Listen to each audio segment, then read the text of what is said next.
율법은 1.1핵이라도 없어지지 않는 거죠. 율법은 구약의 말씀이고 율법은 우리가 지킬 필요가 없는 말씀이 아니라 그 구약에 약속된 그 말씀은 오늘 우리에게까지 영원한 말씀으로 그 율법을 지키는 것이 있다라고 말씀하고 있는 거예요. 그런 의미에서 율법은 거룩하고 또 율법은 선하고 또 율법은 그 자체로 온전하다 이렇게 말씀하고 있죠. 그럼에도 불구하고 왜 이 613가지 이 구약에 있는 이 율법을 우리가 왜 지금은 그것을 잘 지키고 있지 않는 것처럼 보일까라고 생각해 보면 그 율법이 문자로 쓰여지는 613가지가 아니라 예수님이 오심으로 인해서 그 율법이 오늘 우리의 마음 가운데 있다 이렇게 말씀하고 있고 그 마음 가운데 들어오신 율법은 생명을 살리는 율법으로 우리를 죽이고 우리를 정죄하고 또 우리를 심판하는 율법이 아니라 우리를 살리는 율법으로서의 그 내재하신 또는 그 내면으로 오신 그 말씀으로 우리 가운데 계시다라고 말씀하고 있는 겁니다. 이 말은 이 율법은 주어진 문자로만 있는 것이 아니라 예수 그리스도의 율법의 온전한 완전한 것으로 오셔서 그 율법이 예수님의 사랑으로 또 예수님의 우리를 살리시는 그 생명의 능력으로 또 그것을 통해서 온전과 완전을 추구하면서 하나님 앞에 성화를 이루어가는 그런 말씀으로 그래서 우리 가운데 그렇게 계시다라고 말씀하고 있는 겁니다. 오늘 14절, 15절에 있는 말씀에 보면 이 언약과 맹세를 너희에게만 세우는 것이 아니라 오늘 우리 하나님 여호와 앞에서 우리와 함께 여기 서 있는 자와 오늘 우리와 함께 여기 있지 아니하는 자기까지 이게 어디까지 가는 거냐면 모든 그리스도인들까지 이 말씀이 이 율법과 이 언약이 우리한테 유효하다라고 말씀하고 있는 겁니다. 그런 의미에서 구약을 공부하는 이유는 우리가 옛날 이야기를 배우는 것이 아니라 오늘 우리에게 살아야 될 그런 하나님의 말씀으로 이해하고 또 말씀으로 적용해야 되는 것이 있는 거죠. 다만 그 율법의 이 말씀을 구약의 이 말씀을 우리가 온전히 이해하려면 반드시 예수 그리스도 안에서 그 말씀을 이해해야 된다는 겁니다. 그래서 구약에 있는 이 말씀들도 다 예수 그리스도 안에서 그 말씀을 이해해야지만 우리가 이 구약에서 그 사람들이 겪었던 그런 실수나 또는 한계를 벗어날 수 있다 이렇게 말씀하고 있는 거죠. 이 율법은 예수님이 오시기까지 모든 사람들에게 자신의 한계를 경험하게 하는 말씀이 율법이었고 뿐만 아니라 예수 그리스도가 오심으로 말미암아 그 예수 그리스도 안에서의 그 말씀을 우리가 이해해야지만 그 예수 그리스도의 십자가의 그 사랑이 오늘 우리 가운데 살아 역사하는 생명의 말씀으로 이해될 수 있다 이렇게 말씀하고 있습니다. 그런 의미에서 이 신명기의 이 약속은 하나님의 말씀이기 때문에 영원한 말씀이고 영원한 복음이고 그리고 영원한 우리에게 가지고 있는 영원한 기준으로 영원히 우리 가운데 남아 있는 거죠. 그리고 그 모든 이 말씀은 그런 의미에서 예수 그리스도를 기억하고 또 예수 그리스도를 살게 하고 또 예수 그리스도를 통해서 나눌 수 있는 그런 심령들이 우리 가운데 된다고 말씀하고 있습니다. 그러면서 동시에 이 16절부터 이 마지막까지는 사실은 우상 숭배에 대한 이야기를 하고 있어요. 근데 왜 사람들이 이 우상 숭배를 하고 사느냐라고 생각해 보면 그 사람들이 18절에 뭐라고 그러냐면 그거를 독초와 쑥의 뿌리 이렇게 얘기해요.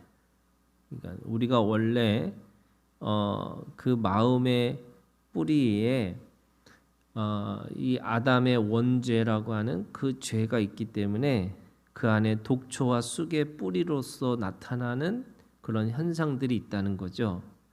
근데 그게 뭐냐? 19절에 있는 말씀이에요. 이 저주의 말을 듣고도 심중에 스스로 복을 빌어 이르기를 내가 내 마음이 완약하여 젖은 것과 마른 것과 멸망할지라도 내게는 평안이 있으리라. 그러니까 그 독초와 쑥의 뿌리라는 게 도대체 뭐냐라고 생각해 보면 복을 빌어 가서 살아가는 거예요. 그러니까 복을 빈다라는 말은 이 정성 종교를 얘기하는 거예요. 계속해서 정성껏 내가 그 신을 달래 가지고 그 신의 그 가지고 있는 능력을 따라서 오늘 내가 평안히 살겠다라고 생각하는 거죠. 그래서 19절에 그 평안이라고 하는 평안의 근본이 사실은 말은 평안이지만 그것이 독초와 쑥의 뿌리로서 자신의 복을, 자신의 안전을, 자신의 가지고 있는 인정을 그걸 통해서 계속해서 드러내려고 하고 있는 거죠. 사람들이 왜 저축을 하고 왜 뭔가 자신의 것들을 계속 준비하는 삶으로 사는 건데 그거를 평안을 구하고 살아가는 삶이라고 그래요. 근데 그 평안이라고 하는 것이 사람을 진짜 평안하게 만드는 것인가? 라고 생각해 보면 오히려 그 비는 복을 빌어가는 그 종교는요 사람을 더 힘들게 만드는 거예요. 왜냐하면 빌어도 그 자신의 그 욕망을 채울 수 없는 그 평안이 언제 올 거라는 걸 두렵고 염려하는 것 때문에 끊임없이 희생하고 또 끊임없이 헌신하고 끊임없이 뭘 해야지만 내가 그 평안을 얻을 수 있을 거다라고 생각을 하는 거죠. 그 마음에 대해서 그 독초와 쑥의 뿌리를 어떻게 하실 거냐면 20절에 하나님이 그 위에 여호와의 분노와 질투의 불을 부으시며 또 이 책에 기록된 모든 저주를 그에게 더할 것이다. 이렇게 얘기합니다. 이 분노와 질투의 불, 그 다음에 저주를 더하시는 거. 그러면서 21절에 여호와께서 곧 이스라엘 모든 지파 중에서 그를 구별하시고 이 율법책에 기록된 모든 언약의 저주대로 그에게 화를 더하시리라. 그래서 분노, 질투 그리고 그 이름을 지워버리시고 그들을 따로 구별해서 이 저주의 화를 주시겠다라고 말씀하시는 거예요. 왜 그렇게 하나님이 이 우상 숭배에 대해서 왜 이렇게 심판의 말씀을 하실까라고 생각해 보면 그들이 그 땅에서 살게끔 하는 이 복을 비는 것 자체가 하나님과의 관계를 끊어버리는 거고 하나님과의 관계를 끊어버리니까 어떻게 되냐면 하나님을 믿지 않는 사람처럼 행동하고 살아가는 거죠. 그래서 그들은 하나님을 믿는다고 하나님을 말하고 있지만 하나님을 믿지 않는 사람들과 똑같이 행동하고 있는 겁니다. 근데 이 모든 것들이 사실은 이 질투의 불이라는 것이 거꾸로 얘기하면 하나님의 사랑의 열정이에요. 하나님이 진짜 사랑하시기 때문에 그들을 그렇게 심판하시겠다 이렇게 말씀하시는 거죠. 그러면 이 말씀이 그대로 그렇게 지켜졌을까요? 하나님이 그렇게 심판하실 때가 있었는데 그래서 그 이스라엘 백성들을 다시 애굽에서 그렇게 했던 것처럼 바벨론으로 끌고 가셔서 그들의 죄값 70년의 그 죄값을 치르게 하시면서도 다시 돌아오게 하시는 거죠. 왜 그러시냐? 사실은 이렇게 하나님이 이렇게 세게 말씀하시는 이유는 그거 하지 말라 이렇게 말씀하시는 거지만 그 내면에는 그 사랑, 그 이스라엘 향해서 그 마음이 사랑의 마음이 있다는 거예요. 그 사랑의 마음이 있기 때문에 그들을 그렇게 질투하시고 또 그렇게 분노하시고 저주하시고 그래서 그 이름을 지우시겠다고 말씀하시는 이 모든 것들이 나를 떠나지 마라라고 하는 경고의 말씀인 거죠. 그 안에는 하나님이 그럼에도 불구하고 그들을 내버려 두지 않으시고 다시 불러시고 또 다시 회복시키시고 다시 그들을 치유케 하셔서 하나님의 백성들로 만들어가는 이 모든 과정에 하나님의 사랑이 그 안에 있다는 거예요. 그래서 아무리 해도 안 되니까 어떻게 하냐면 바로 하나님의 아들이 이 땅에 오신 거죠. 이 말은 무슨 말이냐면 아담과 하와가 그 선악을 아는 나무의 열매를 먹으면 반드시 죽으리라 이런 거예요. 반드시 죽는 거예요. 근데 아담과 하와가 반드시 죽느냐? 안 죽었잖아요. 왜 그럴까? 그거는 아버지의 마음이 아무리 그렇게 해도 너 그거 절대 먹으면 안 돼. 너 그거 먹으면 반드시 죽을 거야라고 하지만 하나님 아버지는 아담과 하와의 그 죄를 보시고 반드시 죽음의 그 심판을 주기를 원하시는 게 아니라 그 안에서도 어떻게 그 아담과 하와를 살려내실까? 그게 하나님의 사랑이 있는 거죠. 똑같아요. 이스라엘 백성들에게 네가 반드시 그걸 지켜야 된다. 그리고 그것이 지키지 않으면 반드시 너희가 그것에 대한 심판이 있을 것이다. 28절에 이렇게 얘기하고 있어요. 여호와께서 또 진노와 격분과 크게 통한하심으로 그들을 이 땅에서 뽑아내사 다른 나라에게 내던지심이 오늘과 같다 하리라. 똑같은 이 역사의 반복을 하더라도 하나님이 반드시 그들에게서 그렇게 심판의 말씀을 하고 있는 것처럼 보이지만 하나님은 그들을 끝까지 내버려 두지 않으셨다는 거죠. 그게 하나님 아버지의 사랑인 거예요. 그래서 성경을 우리가 어떻게 바라보느냐면 저 하늘에 계셔서 우리를 어떻게 심판하실까? 그거 죄를 찾는 그런 감독관이나 아니면 이 창조주가 피조물을 괴롭히는 그런 말씀들이 아니라요.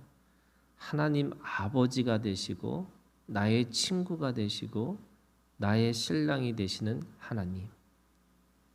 그래서 그분은 그 사랑을 누구에게도 빼앗기지 않기를 원하시고 그래서 그 사랑으로 오늘 하나님과 하나가 되어지고 그래서 우리에게 영원한 생명을 주시기를 원하시는 거죠. 그 영원한 생명이라는 말은 영원한 사랑을 말하고 있는 거예요. 하나님은 우리를 사랑하시는데 어떻게 사랑하기를 원하시냐면 영원히 사랑하기를 원하시는 거죠. 그래서 오늘 이 이스라엘 백성이라고 하는 지금 이 보이는 이 가나안 땅을 앞에 두고 그 백성들에게 말씀하시는 것뿐만 아니라 모든 이스라엘, 영적인 이스라엘을 포함하는 모든 사람들을 향해서 내 사랑은 변하지 않을 거야. 그리고 그 사랑을 구하지 않는 자에게 반드시 하나님의 진노, 하나님의 분노, 또 하나님의 그 심판이 있을 거지만 그럼에도 불구하고 그들 속에서 하나님의 마음은 진심은 본심은 너희들이 다시 돌아오기를 구하고 있다는 겁니다. 그래서 여러분 우리가 성경을 읽을 때마다 하나님의 본심이 무엇인지를 찾는 게 중요한 거죠. 우리가 뭔가 말을 할 때도 그 본심이 무엇인지를 찾는 것과 같은 거예요. 오늘 29절에 마지막으로 이렇게 얘기합니다. 감추어진 일은 우리 하나님 여호와께 속할거니와. 이게 무슨 말이냐면 신비의 영역은 우리가 알 수가 없어요. 그건 하나님이 일하시는 거예요. 그러나 나타난 일은 영원히 우리와 우리 자손에게 속하였나니 이는 우리에게 이 율법의 모든 말씀을 행하게 하심이니라. 이게 하나님의 본심이에요. 하나님은 이 말씀대로 살기를 원하시는 거지 심판이 저주가 그리고 그렇게 너희들과 완전히 그렇게 끝낼 거야. 이게 하나님의 본심이 아니라 이 말씀 제대로 잘 믿고 살아라. 그리고 영원히 나와 같이 함께 사랑의 이 삶으로 살아가자. 이렇게 말씀하고 있는 겁니다. 여러분 오늘도 하나님의 이 율법의 말씀을 들으면서 여전히 우리가 하나님이 예수 그리스도가 우리 가운데 필요하다는 것을 다시 한번 고백하고 예수 그리스도 안에서 이 살아있는 하나님의 말씀을 따라서 우리가 영원히 하나님 앞에 사랑할 수 있는 그런 하나님의 사람들이 되기를 주님의 이름으로 축원합니다.